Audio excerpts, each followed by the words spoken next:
तू तुटायला रे. तुटायला तर माहीत आहे, त्याच्यामुळे आलं घेतलं. पाण्यात निघायचं ना.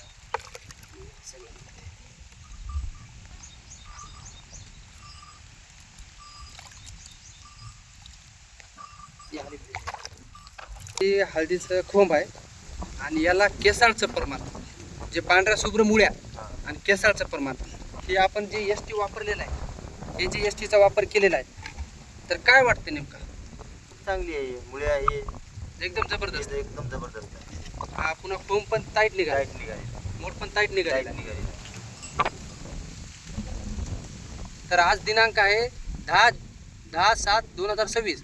म्हणजे हळदीला टोटल लागवडीपासून आज जवळपास 22 ते 23 दिवस झालेले आहेत. 23 दिवस झालेले आहेत. 23 दिवसामध्ये हा फरक.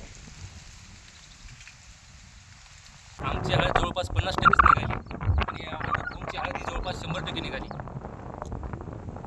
आणि आता नाही बोला बोला, काय तुम्हाला वाटते का एस टी नाही STM प्रीमियम त्याचा वापर जरूर आम्ही आता वापरणार आहे. त्याला ड्रिचिंग वॉटर समजा सोडणार आहे समजा.